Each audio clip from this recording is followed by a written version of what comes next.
Hi Capricorn! Kamusta? Ito po si Divine Tarot 888 para sa yung January kapalaran para sa mga Capricorn. General love reading, pero minsan may mensahe din sa career mo eh. So, tingnan natin ang mga energies connected sa'yo ngayon. Actually, may mga na-ready na akong mga cards.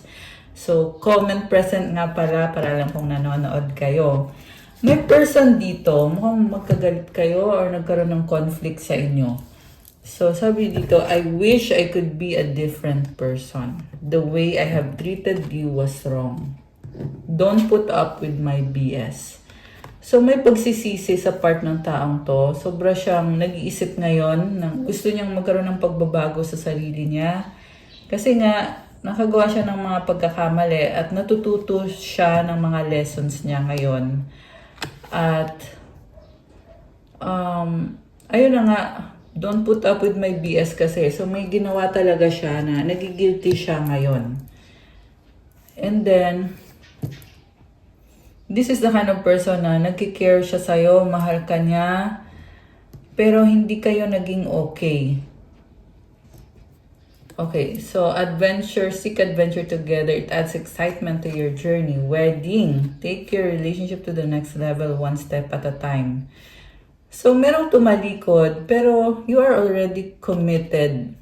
Pwede itong talagang ikinasal kayo or meron na kayong commitment sa isa't isa or may pinangako kayo sa isa't isa. Pero yung isa dito ay tumalikod. Secret, something is hidden from you, someone isn't being truthful. So, nalilito ka kasi may mga bagay na gusto mong marinig sa kanya, pero hindi mo alam or tinatago niya kasi, kaya secrets.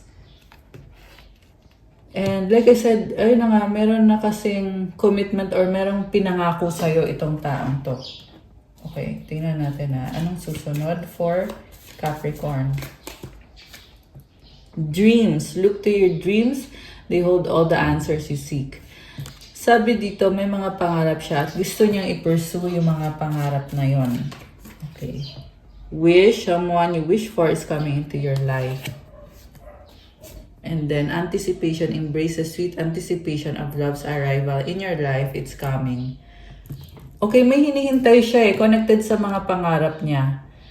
And parang hanging siya ngayon. Pero maganda naman yung energy nitong person na to. Medyo malangkot nga lang. Settling, avoid settling for less than you deserve in love.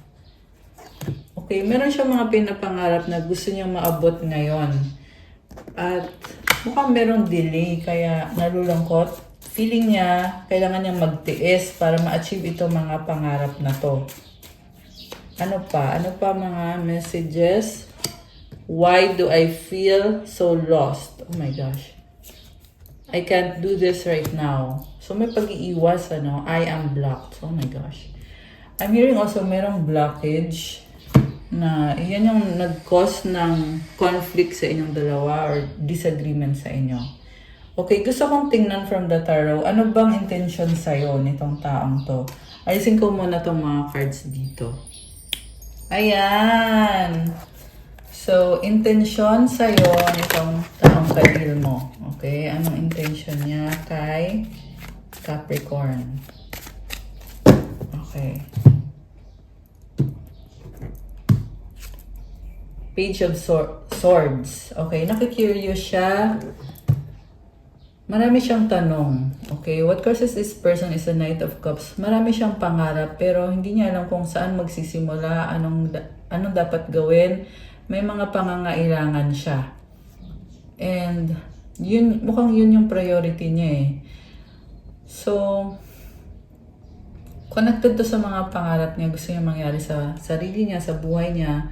Kaso lang sabi dito, marami kasi siyang pangangailangan. Pwede yung financial na pangangailangan, emotional. Kasi medyo emotional din kasi siya eh. Gusto niya ng stability. Okay.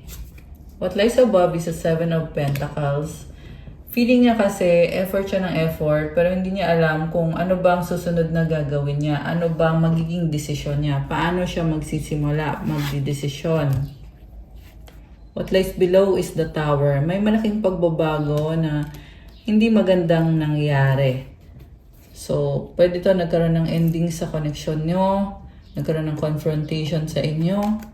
Okay, we have King of Rods and the Page of Rods. Alam mo, sabi dito, lalo siyang nagiging strong.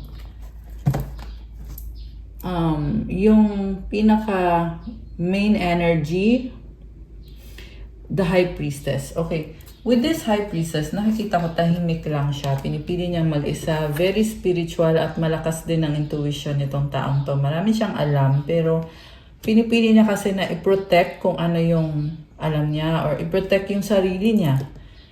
Kaya kung mapapansin mo ngayon, itong taong to, mag-isa lang siya or ayaw niya makipag-usap. Mukhang no contact situation to, guys. Walang communication. Or kung meron mang communication, mapapansin mo sa taong yan na sobra siyang tahimik. Alam mo yon, yung tipong maraming iniisip or merong dinadala pero hindi nagsasalita. Baka may kadikang Pisces or malakas dito ngayon ang water sign, Cancer, Pisces, Scorpio. Malakas din ang fire sign, Aries, Leo, Sagittarius. Merong Scorpio, tsaka Cancer. Actually, lahat ng signs andito naman. So, this can be any sign. Supportive energy, the World, Judgment, Death. Oh my gosh. And the Queen of Rods. Oh my gosh. So, nade-depress itong taong to. Pero, alam mo, nakikita ko bumabangon eh. Bumabawi. So, actually, yung nakikita kong paparating is nadadown siya, pero palakas siya ng palakas at eventually, palaban itong taong to. Yung tipong klase ng person na bumagsak man ng maraming beses, babangon at magta-try ulit. Susubok ulit, hindi gi-give up. Hindi susuko, patuloy lang, laban lang. Yan yung nakikita ko dito at naririnig ko na kailangan mong marinig din tungkol sa person na to. With the World card, travel. So, ta-travel siya or aalis siya. Or this can also be an ending na itong ending na to is a blessing in disguise. Yan ang sabi dito. Judgment. Ayaw niyang mahusgahan. Okay? So, baka kasi nahusgahan itong taong to at gusto niyang mag-lie low kasi nagpaplano siya, nagsa-start siya ulit, and ayun na nga, like I said, sobra siyang tahimik kasi pinipili niya na itago na lang kung ano yung gagawin niya, anong susunod na hakbang, or kung ano man yung talagang pinaplano niya. So, I'm hearing kailangan niya ng space at kailangan din niya ng time. Time to heal, time to move forward. Comment nyo nga dyan, guys, kung anong sitwasyon ba to. Kung sino tong nagre-resonate dito. Okay, so now we have 9 of Cups, the Magician, 2 of Wands, 2 of Cups, and the Devil. Okay, this is a workaholic. Ibig sabihin ng workaholic, sobrang masipag, trabaho ng trabaho, or at least ngayon, yan yung energy niya. Sabi dito, ready na siya. Okay. So, posible din kasi na dahil nga sa sobrang priority niya yung sarili niya, binubuhos niya yung oras niya sa trabaho. Kaya nawawalan siya ng panahon dito sa connection na meron kayo. Sabi din dito, yung trabaho niya or yung pagiging workaholic niya, dahil meron siyang responsibilidad or meron kayong kasunduan or ayan, 2 of Cups kasi may plano kayo. Kaya niya ginagawa lahat ng pagsisikap na yan, paghihirap. Malaki ang plano at pangarap niya sa buhay at kasama ka na dun. So, kung ginagawa niya to, kung workaholic siya, kaya niya yung ginagawa kasi ikaw yung inspiration niya at ikaw yung nagmo-motivate din sa kanya. Sabi dito, ready na siya eh. Okay, ano magiging outcome dito? Okay, outcome is the Knight of Swords and the 9 of Wands. So, sa ngayon, sabi kasi dito, sobra siyang napapagod at nasasaktan. 555 angel numbers, okay? And it's a change na hindi mapipigilan. Okay, anything else? Oh my gosh, nasa process of healing siya. 4 of Wands and the 8 of Cups. 3 of Pentacles. This person is rebuilding themselves. Inaayos yung sarili niya, pero andun talaga yung feeling niya na kailangan niyang mapag-isa. Ito, nakatalikod eh. Meron siyang ininvest pero tinalikuran niya ngayon at pinipili niya yung sarili niya ngayon. Ayan. So, ano ba mga mensahe ng mga angels mo? Okay, angels ni Capricorn. 12-12 duality. Within you are shadows of dark and beams of light. The divine is reminding you to embrace the duality that is your individual spark. The spark is being ignited and is ready to illuminate the path ahead. Affirmation, I fully embrace who I am and allow change where it is needed. I trust the duality within me. So, balance lang dapat. Okay? Merong spark, andun yung motivation, andun yung inspiration. Take note guys na pwede din tong ikaw to, Capricorn. Okay? Take it out, resonates. Pwede kasing baliktad eh. Roles can be reversed. Oh wow! Earth Angels. Thank you angels for inspiring me to be more like you. Oh my gosh. Comment, I am an Earth Angel to claim this beautiful energy. Alam mo Capricorn, you are a blessing dito sa Earth. Marami kang binibless dahil sa tulong or sa kung ano man ang ginagawa mo sa buhay. Nagbibigay ka ng liwanag, ng positivity. And you are very valuable at napaka-precious mo. Earth Angel ka. So, i-claim mo yan at mag-thank you ka din sa mga angels mo. Comment, thank you angels for inspiring me to be more like you. Study and learning. Thank you angels for allowing me to see that every day is a learning day. Alam mo, natututo ka and yung mga nangyari sa life mo ng mga challenges, yan din mismo nagbibigay sa'yo ng mga lessons. Dahil sa lessons na yan, nagiging mas malakas ka, mas strong ka, mas mature. So, it is also a blessing. Yan ang sabi dito, guys. Okay, kuha ko kayo ng advice. Anong advice para kay Capricorn?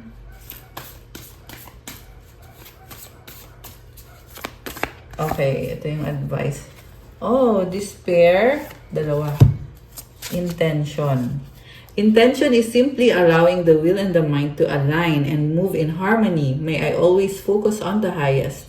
My intention is that all God's wishes for me come true. At ang daming butterflies, kagaya nitong ring ko. So, butterfly symbolizes enjoyment, fun, and it's also a change. So, alam mo, sabi dito, napakalakas mong mag-manifest. Kaya, i-enjoy mo yan, blessing kasi yan, gift yan. At syempre, gawin mo kung anong gusto mong i-manifest sa buhay mo. Kasi matutupad naman. And then, despair, I need your divine intercession right now, O Great Spirit. Lift this darkness from my soul. Free me from this burden. Open me to your highest plan. May I be a peaceful vessel for your love. Okay, Capricorn, medyo mabigat yung nararamdaman mo ngayon. Pero alam mo, temporary lang yan. Aalis din yan, yung energy na yan. And itong message na to, this is actually a prayer. So, pwede nating ulitin. Babasahin ko ulit, sasabayan niyo ako. Okay? It's a prayer to God. So, I need your divine intercession right now, O Great Spirit. Lift this darkness from my soul. Free me from this burden. Open me to your highest plan. May I be a peaceful vessel for your love. Thank you, God. Ayan, i-offer nyo kay God itong prayer na to. Kasi siya naman ang magbibigay ng kasagutan dito sa dasal mo, Capricorn. At tandaan mo, merong plano si God para sa'yo. Kaya kailangan mong hilingin na buksan ka niya to your highest plan. Ano yung pinaka-plan niya para sa'yo? Kasi nasa process ka ngayon na kailangan mong maging open. Actually, sabi naman dito, kaya mo naman and ready ka. At marunong ka mag-manifest. Gawin mo lang kung ano yung kailangan mong gawin at i-surrender mo yan kay God kasi may plano siya para sa'yo. Ayan. Okay guys, that's all for your January kapalaran, Capricorn. Please like, comment, subscribe, hit the notification bell. Let me know kung nag-resonate ba to or kung ilang percent ba nag-resonate. Kung kailangan nyo ng one-on-one session, pwede kayong magpa-private reading, message nyo ko sa Viber or sa WhatsApp. Nasa description box po yung contact details. So kung hindi nyo pa po alam, meron po tayong January 2026 promo para sa private reading. 15% kung kayo ay bagong subscribers, 20% kung kayo ay long-time subscribers. Send lang kayo ng screenshot sa akin na, kunyari, Miss Angel, Miss Divine, matagal na akong subscriber, pa-avail ng 20% discount. So, thank you again, Capricorn. Nga pala, it's Capricorn season right now. Kaya alam ko, nagse-celebrate kayo ng mga birthday ninyo. Kaya, happy birthday sa mga Capricorn na nanonood. Comment nyo nga kailan ng birthday nyo. Thank you so much. God bless you all. Stay safe. See you again soon. Love you guys. Bye!